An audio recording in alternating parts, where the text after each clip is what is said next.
and hit Marquise Brown on 4th down to retake the lead. Oh, he held on to the ball finally. But less than a minute later, Baker found Kareem Hunt for a touchdown to tie it up at 42. Then Lamar led the Ravens on a 4-play drive that ended with a Justin Tucker, of course, 55-yard field goal to seal a dramatic win for Baltimore and keep their playoff hopes alive. I choke. Who was the real winner last night? Let's hear this. I've been waiting for this. And your Ravens suit. No, sir. No, sir. Let me talk.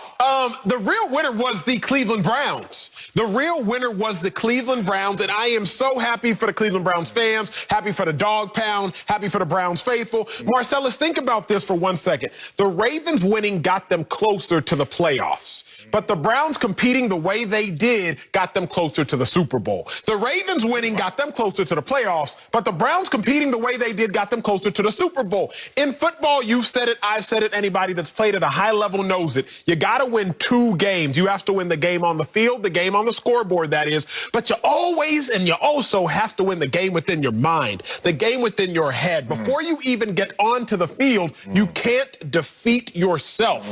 The Cleveland Browns are not 32 points worse than the Ravens, because that's what week 1 showed. The Cleveland Browns are not 31 points worse than the Steelers, because that's what the scoreboard showed if you talk off talent alone. But when you're talking about the psyche of the Cleveland Browns, they were 32 points worse than the Ravens week 1. Okay. They were 31 points worse than the Steelers. So what did I need to see, Marcellus? What you need? I needed to see the Cleveland Browns go against the Baltimore Ravens and show themselves more than showing me that they can compete. Sal, I got hurt 7 times out of 8 years. 4 years college, 4 years pro. I got hurt 7 times. I tore my groin, tore my MCL, tore my meniscus. I broke my thumb. I tore my quad. I tore an adductor muscle. Why am I telling you that? Because when you get hurt, when you come back, even if the body is fully healthy, Marcellus, you got to convince the brain that you're fully healthy. Physically, you might be healthy, but you got to convince your mind that you are as healthy as you are physically.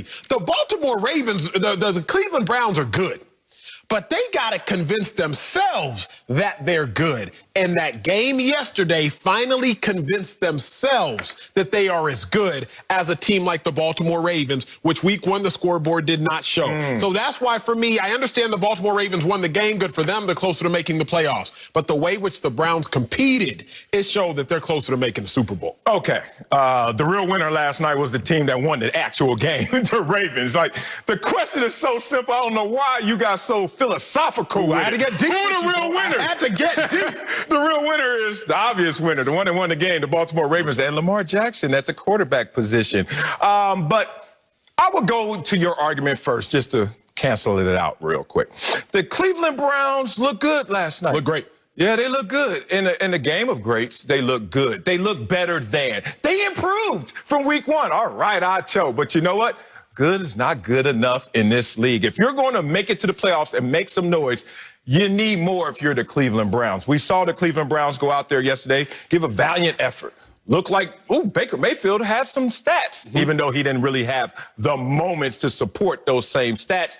A lot of issues with the Baltimore secondary and them being able to even line up 11 guys on defense, guys playing out of place. You can see Marcus Peters not even supposed to be on the field, still on the field. Things of that nature allowed Baker Mayfield and this Cleveland Brown team to catch up. But this was a game that was pretty much in control from the beginning. We saw Cleveland go down on the field, score. We saw all of a sudden that match. And then the middle part of this game, 34-20, Lamar Jackson running around, killing them with his legs, ends up winning the game with his arm. But this game looked like it was in control. Then the injuries occurred on the secondary. All of the issues, we're talking about cramping, the cleats, the calamity of issues that happened to him, confusion everywhere. All of a sudden, you see Baker Mayfield and the Browns sneak back up in this game and made it an epic game. Last night was a movie. It was a movie. But I am not focusing in on the losing characters in this movie. I'm focusing on what I saw from the winning character and Lamar Jackson. My last point on this lap is simple. Lamar Jackson went out there and said, I know in this league right now, everyone wants to see me step up as a passer, even though last year I led the league in passing touchdowns, but not a good enough statistic for those naysayers. So this year, he comes out with that intent to go out there and be that pocket passer, not be Lamar Jackson of sort, and kind of keep it a little closer to the vest. But then you heard Greg Roman and others say, Lamar, be you. And I think Lamar even watched the rookie and Jalen Hurts in his first start. beat Jalen Hurts. Just run around. And I told you yesterday, what is the numbers on starting quarterbacks when they have 10-plus rushes in a game? 60-8. So let's go 61-8. Oh, we can't. You know why? Because Lamar didn't have 10 rushes. He only had 9 and 124 yards. He didn't even need a 10th one. But the point is, when they're zigging, you zag. Because we all know it's a numbers game in terms of commitment to stopping the run. And you have a numbers advantage when your quarterback runs. Lamar Jackson, Baltimore Ravens, the real winners of the game and the real winners of the night. I'm not mad at your take. It's just lazy. I'm not mad at it at all. I'm not mad at your take at all. It is just lazy. You mean I'm not digging for stuff? No, I don't have to dig, sir. I just have to do my homework. We get paid on this show, some more handsomely than others, although the other's more handsome. We get paid on this show to do work, Sal. So let's do work. Let's do work. Let's talk movies real quick. Did you ever see Batman's The Dark Knight Rises? Who's in it? Is that Bane? I think that was the Joker. That's the one with the Joker. Which Joker? The one that died after he died while he was filming it? Correct. Yeah, him. That was good. Heath Ledger, he lost in the movie. He did. The Joker lost. The Joker never really wins. Batman always wins. But Heath Ledger, the loser in that movie, he stole the show. He did. He stole the show. Even though he lost Marcellus Wiley in the movie, he stole the show. Again, for y'all Marvel fans, whatever fans, hopefully it's the Dark Knight. I don't really know. I just remember the Joker went crazy. We're going too deep. I told you not to dig. But he stole the show. What's my point, Sal? Baker Mayfield, even though he lost, he stole the show. 343 yards.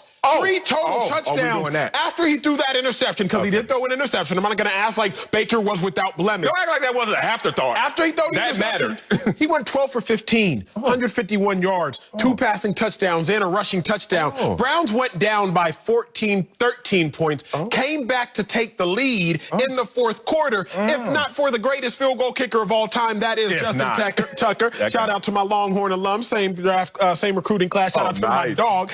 If not for the greatest kicker kicking a 55-yarder, this would be a different story. Now, it's not a different story. I'm not going to sit here and act like it is. But here's my point, Sal. Stick to the script.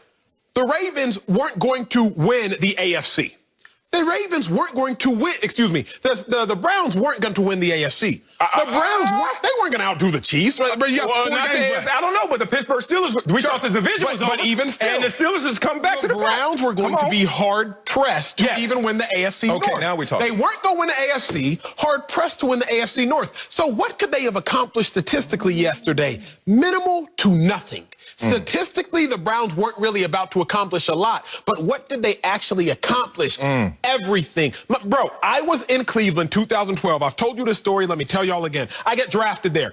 After a long, grueling day of off-season training camp, off-season activities, our head coach, Pat Shermer, who had been with the Browns organization, he calls the whole team together. Bring it in.